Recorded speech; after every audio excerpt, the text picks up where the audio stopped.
fear of missing out, fear of like, I haven't held on long enough. So sometimes it can even be from an overindulgence in perseverance, where you're like, at some point, it's okay to put that down, because if it hasn't changed by now, it's not likely to. One thing is practice, like practicing it in little ways, I think is helpful, because for some people, just the idea of saying no to something, it just like they start sweating, right? It's like, oh my gosh, I could never. But you can, you're fine, you won't die.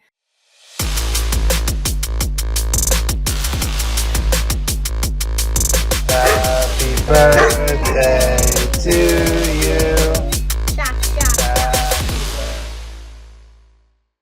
All right, so we are officially recording. Again, thank you for being here. I am super pumped for this conversation. I know when we initially kind of crossed paths, you had a pretty similar story as far as like achieving success and then realizing it's not really what success is supposed to feel like. And I love telling that story over and over again, because I feel like there's a lot of people who wind up in a similar spot, or maybe we can prevent some people from getting to that spot and kind of experiencing what that feels like in its full depth, because I'm sure you can agree, it kind of sucks. Kind of sucks. Yeah. That's my goal as a coach too, is if I can keep you from getting there or help you get out of it quicker, if you happen to find yourself there, then we're in a good spot. Because I love that. So if you could just give me a bit of a more in-depth version of what your success story looked like. Well, we'll use air quotes for success, right? What your original success looked like, and then where you're at now. you were asking for a more in-depth version of my story.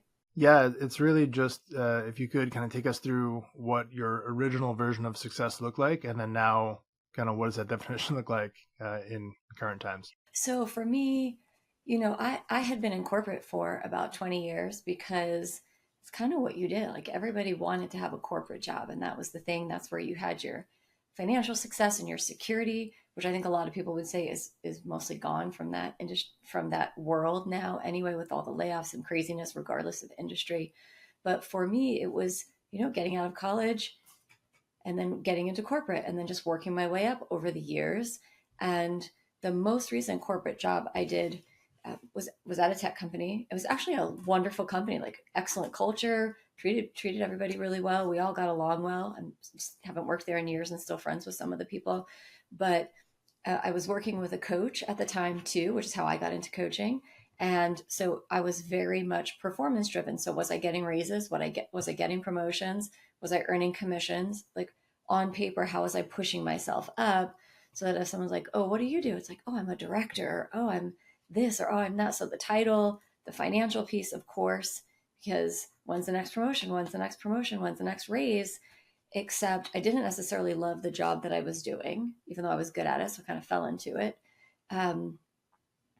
And I was not taking care of myself as a person at all. So wasn't really aligned with my values. And I don't mean that I was doing a job was like illegal or anything, but not aligned with kind of the life that I wanted to live and what I wanted my time to look like, what I wanted to be focused on or doing as far as just things that I enjoyed. So I was working so much. And even with being able to work, let's say like a more normal work week, like 40 to 45 hours, I was exhausted all the time. And it wasn't until I know you've talked about this on your podcast, therapy and coaching, they are definitely side by side lanes. I've done both, do both, recommend both. So my therapist was like, something's wrong. Like the way that you're talking about how tired you are, et cetera, it doesn't sound right. You need to go to the doctor. And then the next day, my personal trainer said basically the same thing. So it literally took two outside people to tell me something's wrong. I didn't even recognize it for myself, because it was just happening over time. And I thought, well, everybody's just tired who's doing their job like this, right? Like, or everyone's just exhausted. And so I joked that I would like this is not a joke. I would put my head between the couch cushions, like smush my head back in there, and just think if I could disappear to Narnia, that would be great. Like I could just leave life. I just want to check out. And I had a major health crisis, and I wouldn't recommend this, but I quit my job and actually was able to rework it into a different role at the company, because I had been there for a long time, and there was a valuable partnership and relationship built up. But I just quit. I was like, I can't do this anymore. I can't do it. And I think too, for me, what worked in my 20s and 30s didn't work or doesn't work in my 40s. And I had to adjust, and I didn't even know what that would look like. So it took the health crisis to just stop everything, because you have to slow way down, like, and then take a whole relook at, where do I want to spend my time? What does that look like? And now I really guard that time. But it really took other people telling me something's wrong, which I don't feel like I should be relying on outsiders to tell me that my own body is not healthy and not okay. And then, like, a year long recovery journey where I couldn't work out at first. There was a lot of things I couldn't do because it was too taxing, and had to change a whole bunch of stuff. But I was looking solely at performance metrics. And while those are good, I was looking at them without the value side of, like, what's important to me? How do I want to spend my time? Am I doing something that I like? Or what do I need to change just about this job to make it fit better? So when I'm working with clients, I try to talk about that now and make sure it's more holistic. And we're not just doing what our parents told us to do, or what we were trained to do in college, or what we think we're supposed to do. Because you move your way up the ladder. Like, that's what I was told. You got to keep working your way up. And then I got to a couple clicks below, like, C-suite, or one click below C-suite, and I was like, well, I don't want to do that. So now what? And it can be hard to take a step to the side, or even a step back, because it's like, well, now what will people think? So there's all these stories and questions around it. I want to go back to something that you said, and then you re-referenced again, just to really hammer home the point. You mentioned that you had a therapist and a trainer tell you, hey, something is wrong, right? I think that there's a lot of people who may not have a therapist in their life, or a trainer, or a really close friend who knows them well enough to identify that, where they think this day-to-day suck is normal, right? It's supposed to be this grind where you wake up and you're like, ugh, my alarm clock went off. I got to get up. I have to go to work. And just this feeling of grinding through the work week. And thank God it's Friday. I get to take 2 days to enjoy, what I have left of my life. Like that's not normal. Right. And I think that having these types of conversations, first of all, helps to open someone's eyes up to that. So I just want to honor you for having that conversation, especially here, but even more so in doing what you do day to day. And then also to just encourage people to get around a therapist or a coach to help you level up your life, because it's not supposed to feel sucky.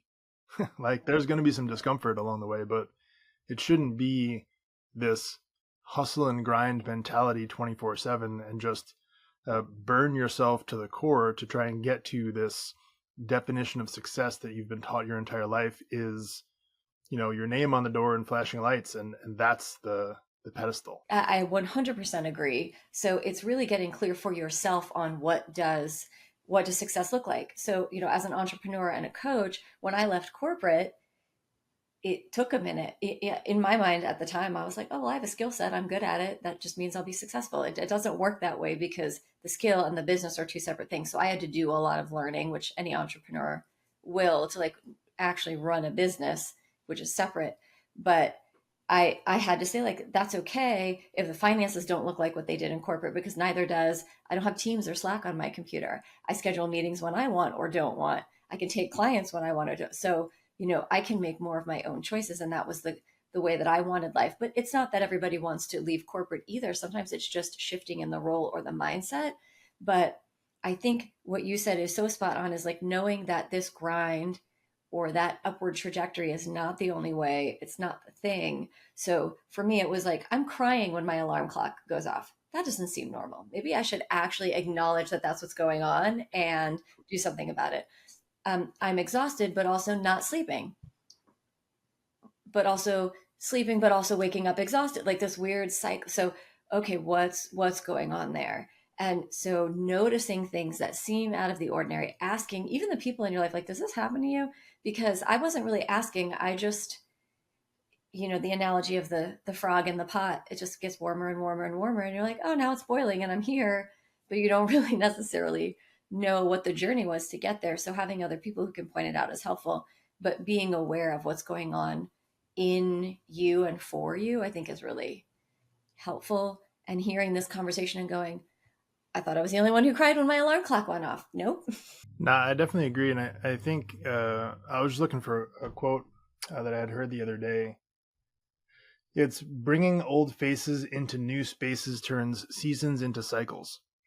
And the reason why I like that so much is, when you mentioned having the dread when your alarm clock goes off, or the experience of having to have the stress of an all nighter or whatnot. I think it's important to denote that as a business owner or someone who is an entrepreneur, you're certainly not going to get away from that, right? You're still going to have periods in time where you get this level of stress and exhaustion, and it's different, right? So it's a very different thing to have a season versus a cycle, right? And I think that's an important thing to figure out for yourself. Where, hey, I'll admit it right now, I'm going through a current season where there's a lot of stuff up in the air, and most of it's self-imposed, right? Most of it is stuff that I've decided to break so I could fix better. But right now, there's a lot of nights where I'm going to bed 3 or 4 o'clock in the morning, and there, there's got to be a real intention between letting it be a season versus a cycle, right? Do you see that behavior where a lot of people create cycles out of these negative behaviors because of the comfort level of the chaos? Even if it's chaotic, they get used to that level of suck and they just stay in it. Some of it is the comfort, um, because there's discomfort in the unknown. So like sometimes my coach will say something to me and I can feel it right here and I'm like, oh, I don't want to do that thing, but I know that's the direction to go in. But it's just my body responding to something that's new. And it literally could be like, well, why don't you email that person and ask them if they would write the forward to your book, for example? Like, holy crap, I could never do that. But yeah, you can. It's an email. They'll say yes, they'll say no, we don't know. But your body responds with that moment. It's usually not life threatening, but that's how we respond, right? So but we train ourselves to avoid that, so it's like the devil, we'll stick with that discomfort. The other thing is like it will get better mentality. Like if I just wait it out, if I just wait it out, if I just wait it out. And sometimes I'll say to a client, like, how long have you been just waiting it out? And it could be 6 7 months. So you're going to wait another 6 7 months and it may not change again. Like, what are we waiting for? There's like this fear of making a change, fear of missing out, fear of like, I haven't held on long enough. So sometimes it can even be from an overindulgence in perseverance, where you're like, at some point, it's okay to put that down.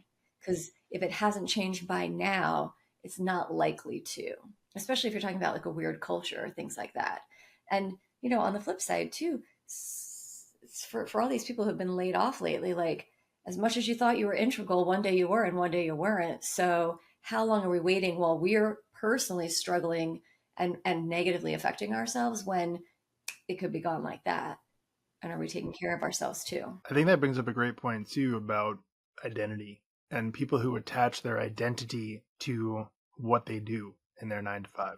I don't know what you're talking about. So, let's say for someone who does get laid off suddenly, right? And they're in a position where now every day their entire existence was what they did 9 to 5, and then the rest of the hours were just recovering from it to get ready to do it again tomorrow. So now suddenly when that changes, their entire world gets turned upside down. They don't even know who they are anymore.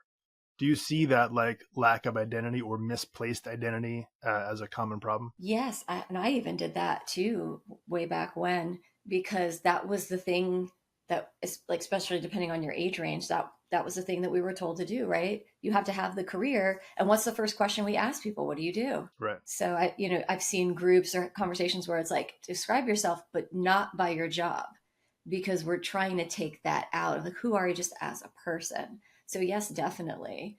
And I've even seen that kind of thing with people who thought they were getting a promotion that didn't get the promotion. And then it's like, well, now what do I do? And now I have to leave and it's so embarrassing. So a lot of times it's mindset shifts. And sometimes it really is, this is just not the right fit for you anymore. And it's okay if it's a little scary to look for something else.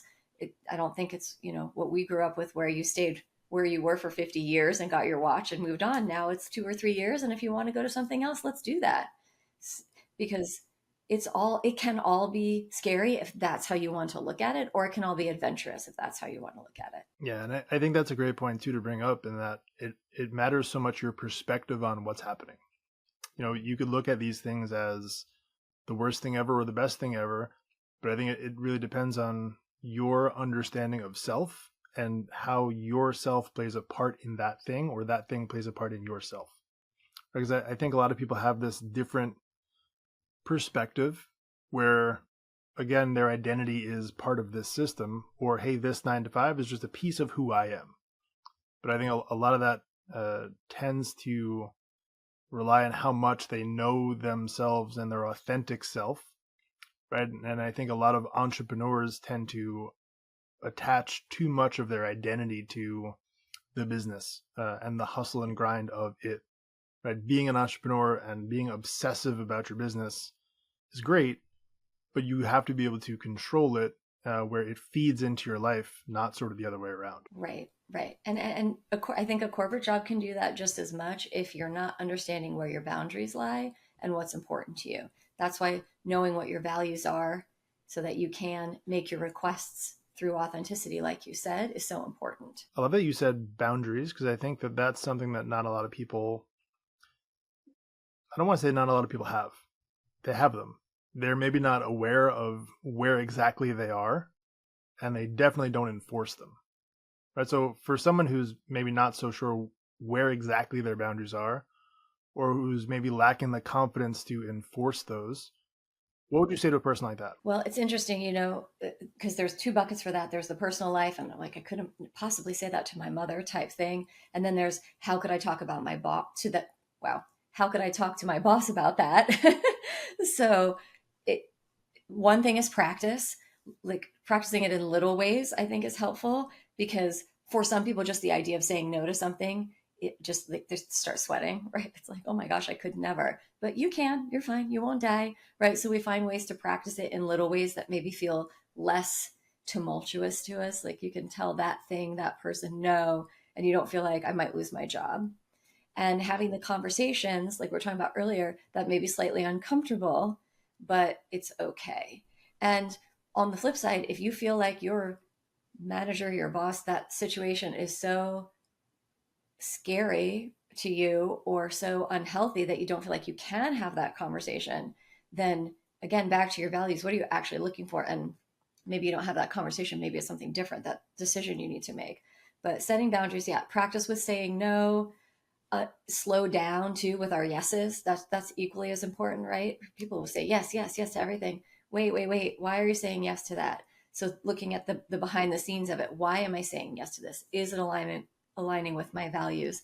Does it make sense? Can I actually take this on based on what I have going on?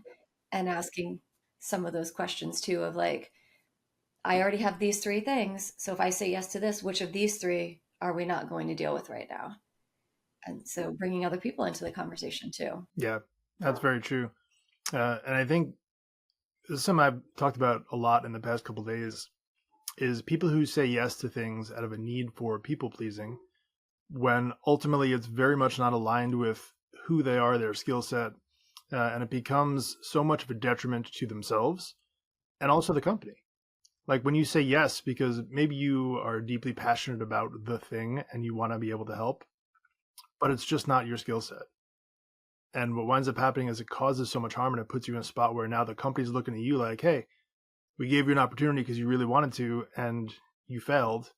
Now you're fired. And it's exhausting and it causes resentment. Yeah, like there's so many things. And then you have the whole negative spiral of I suck and where you're going down with that. Absolutely. And, it's one thing to say, this seems like a really cool project. I do not have the skill set for it, but I'd like to be involved just to learn from it.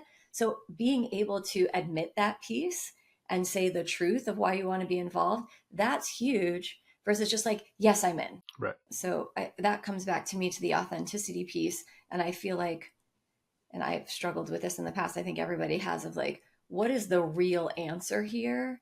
And is it okay to be vulnerable or to be wrong or not be perfect or to ask questions eh, versus the stories of, well, if I ask a question, then I look down. No, no, people ask questions all the time for clarity. It has nothing to do with that. In most, like, you were hired for this job for a reason. Bring your expertise and ask questions if you have questions, and learn from the people around you. So curiosity mixed in with that is helpful too. But I don't think you can do any of that if you're not clear on what your values are, because then you're like, why are you saying yes or no? I agree. I think there's also a certain level of confidence and comfort to be able to say yes or no or ask a question. So, I feel like a lot of people don't consider anything outside of, the very typical normal response you're supposed to give to a boss. Yes, boss, no problem, I'll take care of it. Where you're not comfortable with maybe asking a question, or maybe saying, hey, I'm not the one for this, but I still want to be involved. Because as simple of a thing as that is, it somehow feels like a foreign concept to say, hey, I'm not the one for this, but I still want to, be on the team to be able to contribute or learn or whatever the thing is. Where do you see self-confidence play into all of this for people? Oh, that's a great question. There's a lot of people afraid to ask a question because they think it does make them look dumb, or makes them look like they don't know their job, or they're dealing with some version of what they would consider like imposter syndrome. Like, I'm not even sure how I got this job. Like, if you've been working at your job for a year and you haven't gotten fired, and you interviewed and got it, and your experience matches it, like, they forget to look at all the things that prove them right, so to speak, confirmation bias of like all the reasons why you are very good at this job and can do it, and we can let that go. A lot of times I'll ask people, like, if you were in a meeting and somebody asks you a question for clarification, how would you respond? Oh, well, I would answer the question, and I would be glad that they wanted to know. Yeah, exactly. Yet for ourselves, we have this mindset of like, well, I couldn't ask a question because it's going to look like this. So I think there's a lot of reminders of like what's actually true versus what's the story here. And there's a lot of stories that chip away at self-confidence. Yeah. Do you find self-talk to be an important part of that? Yes. Yeah, absolutely. And like one of the things I tell my clients and really like to work on is like, we're always going to have some form of self-talk, but can we either shorten the length of time that we're in that negative self-talk? Because some people could do it for days. Can we shorten the time, or can we shorten the spiral, so to speak, so that you go, wait a minute. So I like, Byron Katie, it's like, is that true? Is that true? Where did I come up with that idea that I'm dumb, or asking a question equals this, or if I do this, the result will be that? Like, is that true? Most of the time it's not. And we don't take the time to have enough self-awareness to stop the thought process. We just keep going in it.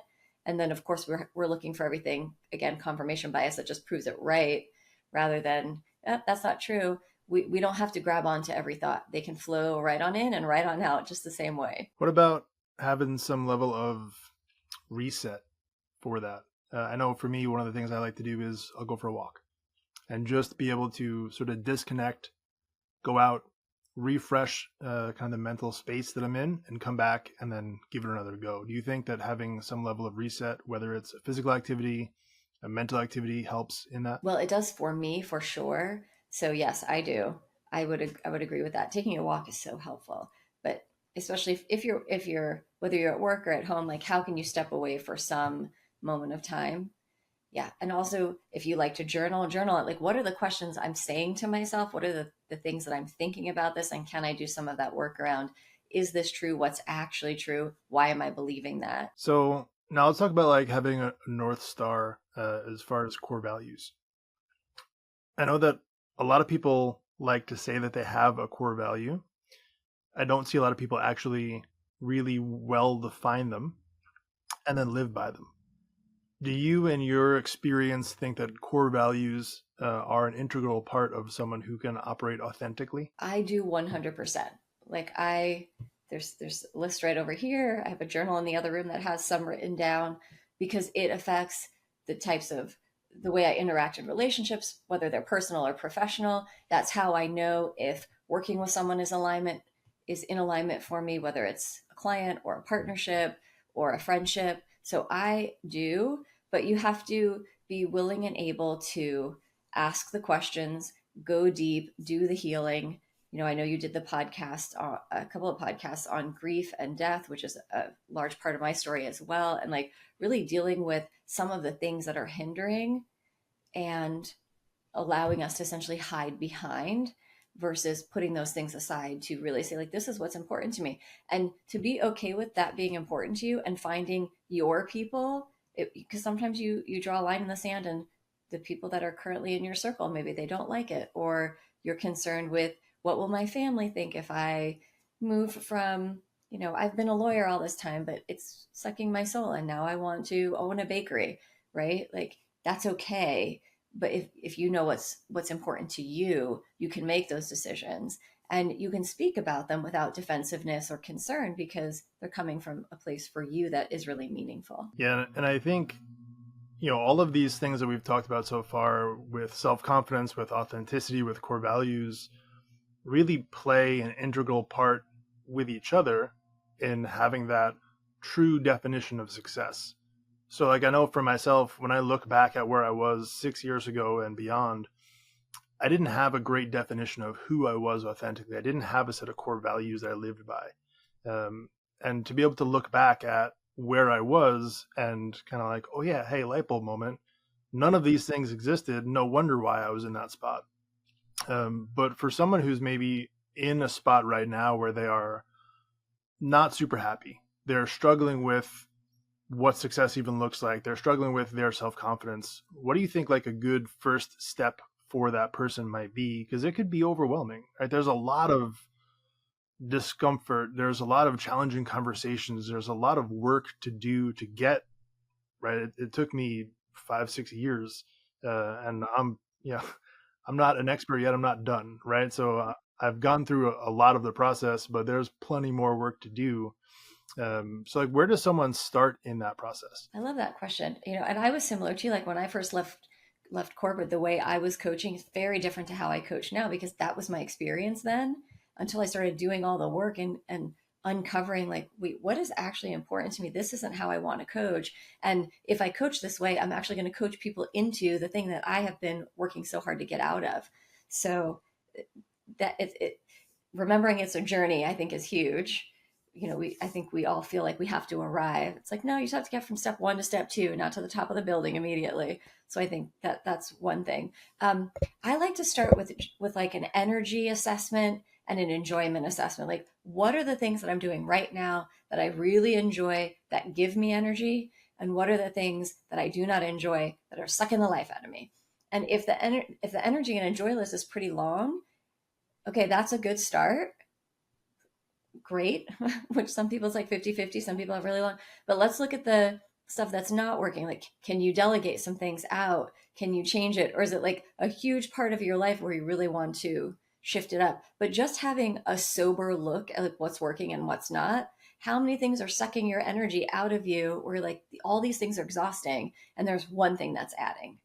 So how do we balance out those lists and then slowly ensure that we have more of this? And there's always going to be things like I love coaching, but there's things I have to do for my business that aren't my favorite, but I find a way to make them more enjoyable, or you outsource things or whatever it might be to help with it so that you can. But that's a great way to start. That's not super overwhelming because then you can kind of just go down the list and say, how can I add more of these and get rid of some of these? Yeah, I love that you said it that way because what I'm hearing and what it reminds me of is it's like getting directions to a destination. So if you want to go drive to Disney World, use that as the definition of success for people, right? A lot of people say, hey, when I want to be successful, this is what success looks like. And they claim their destination. But one of the most important parts of getting directions that most people tend to skip is what's your starting point? I can't give you driving directions to Disney World if I don't know where you're starting from, right? And most people are like, I want to be successful. Tell me how to be successful, but they're not going to start by saying, hey, where am I at right now? And take that like sobering look into what does life look and feel like to be able to say, all right, cool, I've got some stuff I'm unhappy with. Great. It doesn't matter. Like what I see a lot of people go through is they hide from that because they think if I don't see it, it doesn't exist. Right? If I don't address the fact that I'm unhappy with X, Y, and Z, I don't have to worry about it because I didn't admit it. But admitting it to yourself is that first step that I see being so powerful. And I love the way that you said that. Thanks. Yeah, I agree. And I think, there's a couple of things. One is you said like, I want to be successful. Okay, what does that actually look like to you? Why is that? Is that because it affects your family or affects you because your parents want you to do? Like, what do you actually want? What does that look like? How will we know we've arrived? You know, because like if we're coaching around something that's got a hard line to it, it's like, okay, we know we hit it because it was X amount of dollars and X amount of time. But more confidence is super theoretical. So what does that actually look like? How do we know we got there? And I think your point is fantastic. We have to be willing to look at it. If we have a physical malady, if we have a broken arm, we're not just walking around with our broken arm dangling, right? We're putting it in a cast, we're putting it in a sling, we're getting PT, we're doing all the things we need to do. But for the internal stuff, we just keep crushing it down and it's going to be fine. It's not fine. It will come out in some way, one way or another. It will find a way, probably health wise. But you know, anger issues, all these other things, like you can't just smush it down. But we're very unwilling to look at that because God forbid we have emotions about something or talk to somebody about it, because we're still evolving in that whole area of being willing and able to talk about things and address them and be okay saying like, yeah, that's upsetting to me, or that doesn't look like what I wanted it to look like. Yeah, I actually, one of my first thoughts when you talked about having a broken arm was how many people would find a way to stop the pain rather than to heal the problem, right? And it's like, what's that? Thank you. But like for real, I think even in our day to day, if you want to talk about, I have a headache, what's the first thing you're going to do? You're going to go grab some Tylenol, grab some Advil, and try and stop the pain. Most people will stop there.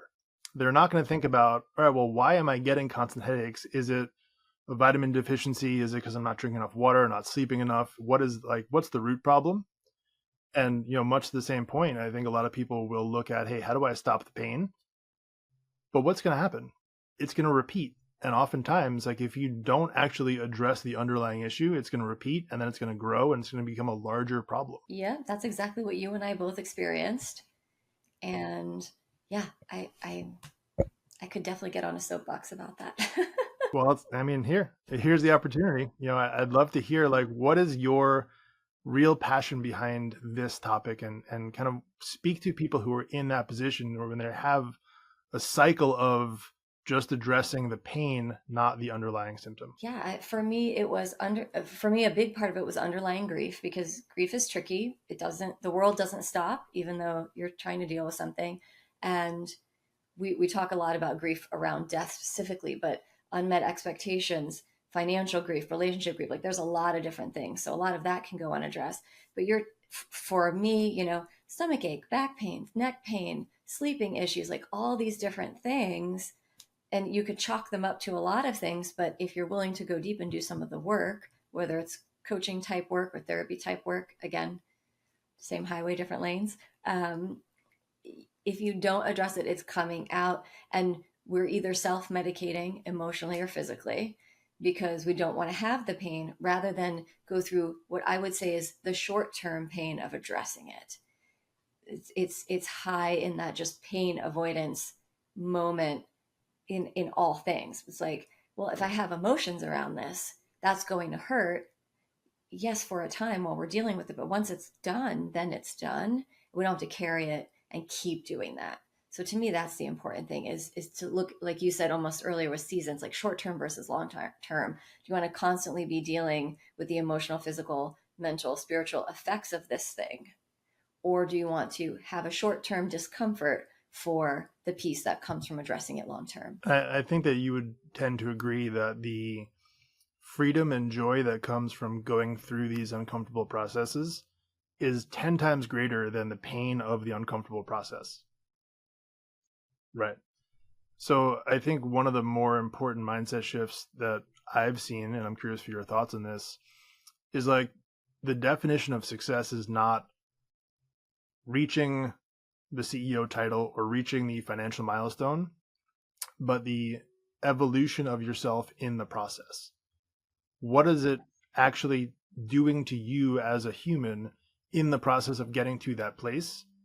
And I think if you attach your success to your evolution, not the destination, then you can start to see yourself as successful in every one of these things.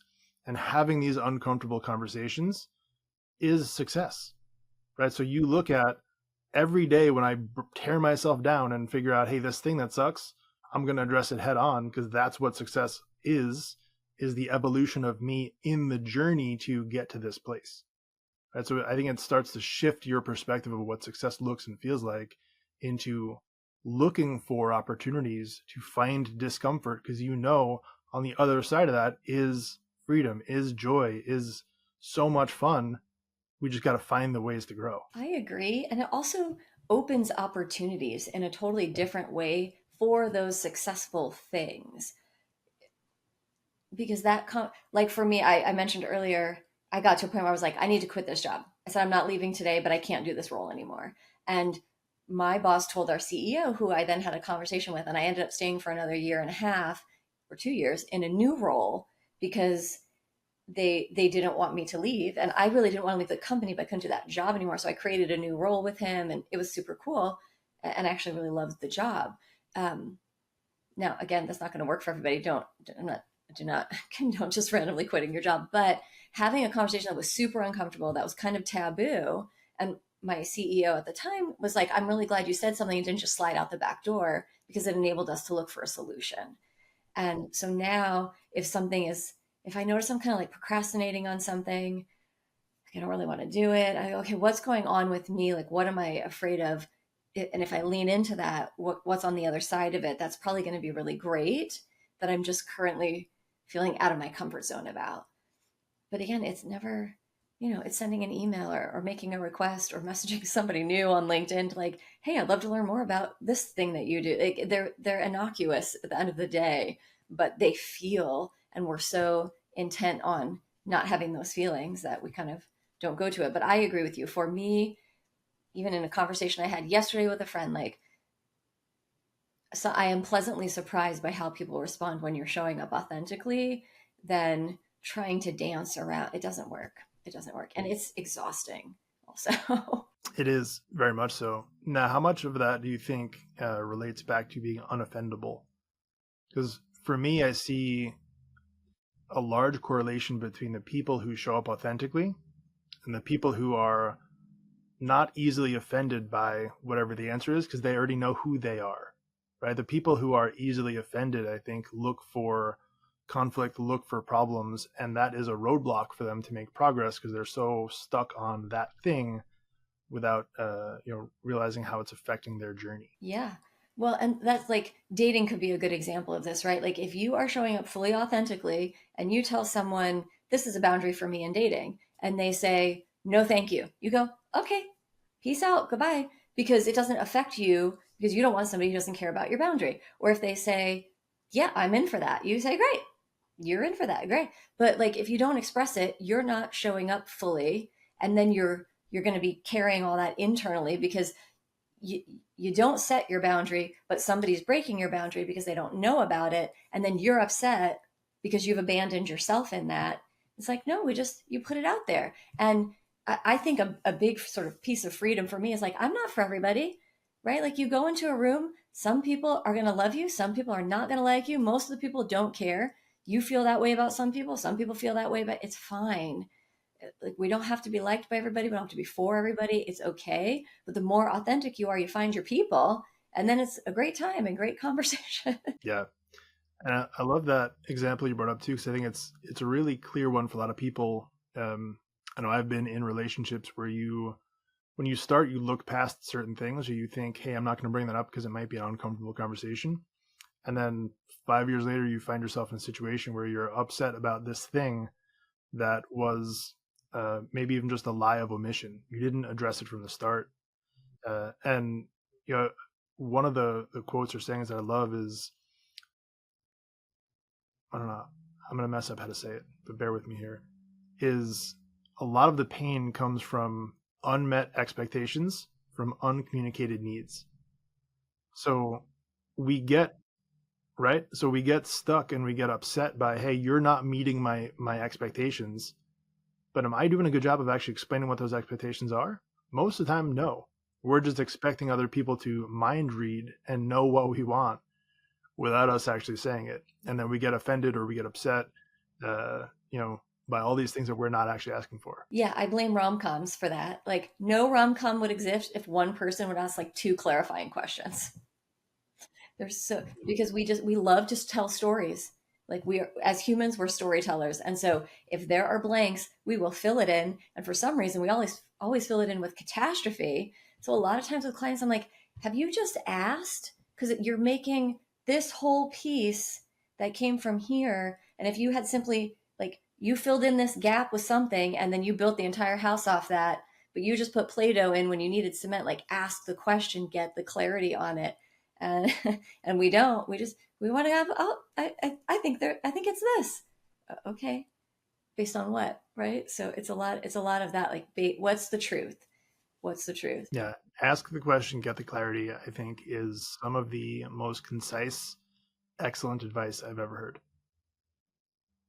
It's such a simple thing, but people will not do it. It's so much easier, like you said, to fill in that blank with this dramatic story where they're going to take the next 6 days to try and figure out, hey, how do I get out of this scenario that I invented?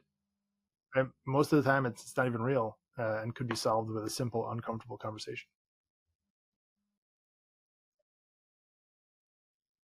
Yeah. I have loved this conversation, and I think that there's been a lot of gold that came out of this. So just want to thank you for showing up here and for showing out and for giving some of your knowledge and expertise and your time to myself and our audience here. It has been an absolute honor. So I just want to again honor you for that. Thank you for doing that. Uh, Above and beyond that, if you had to kind of boil it down for someone to give them one bit of advice, right? You can't use the one that we just said. Disclaimer. But like, if you had one bit of advice to give to someone to have a slightly better day or to kind of start on this journey, something that they could implement today, what do you think that would be? For me, I would want to tell people to like really trust and listen to yourself, like, because you know where you're out of alignment. You might not be at a place yet where you're ready to take action on it, or you maybe don't even know what the step is, but you can listen to yourself and honor yourself by asking that, like, where is this not working? Where do I feel out of alignment, physically, mentally, emotionally, sort of off? And start doing some work for yourself to just gain some clarity on that, because you can't keep ignoring it. I love that. It actually does make me ask a follow-up question because I'm curious for your perspective on this. On people who make decisions based on gut versus brain, because I sort of think what you're alluding to there is to really trust your gut. Or when something doesn't feel right, maybe you're not able to fully verbalize it, but when it doesn't align with, just doesn't sit right. So I'm curious your perspective on that. Yeah, and I can't remember the title. There's a great book on this, but sometimes our body, like our somatic experience, can tell us before our brain can catch up, because it can't actually put the why to it, that something is off. But also, if you're not sleeping, if you are crying when your alarm clock goes off, like, first of all, there are potentially elements. If your neck is constantly in pain, there are probably just physical elements that are happening. But yes, I do think that there is an element of trusting our intuition within those things. I'm not saying snap judgments, that kind of thing, but if you usually, like, sometimes we're seeking advice just to confirm what we know. Like, if it's okay, but understand where you're out of alignment. You're probably already telling yourself. I love the way that you put that, because it aligns with what I believe too, is that you're constantly taking in so much information that you're just not necessarily paying attention to because you can't. Right, but all the stimulus is coming in and being stored, and sometimes you physically can't just attach the words to the emotion or the feeling, whatever it is, but it's still valid, right? So you got to honor that and kind of know how your own body's communication system works. Yeah, I agree. And the other thing, like, a lot of coaches talk about this, feelings, they're like little clouds. They float in, they float out. So also, we don't have to give an unnecessary level of credence to the feelings. Like, sometimes they're just feelings, and we can slow it down, because that can really toss us to and fro. And so if we can ground in, like, am I trusting myself? What's the information? Let me get clarity on that. Some of the things that we talked about, that helps too, because feeling something does not make it true. Yeah, I love that. There's probably an entire podcast on how to navigate your feelings and emotions. But we'll save that conversation for another day. Again, I want to thank you for this. It has been an honor. Any final words, ways we can support you, places people can follow you, let us know. Yes, LinkedIn or my website, which my name is right there. It's just alyssagioscia.com. Try to make it easy, even though the name is not. But it's been a pleasure, Jim. This is a great conversation. Thank you. My pleasure. Thank you again. And I'm sure we'll talk again soon. Yes, sir.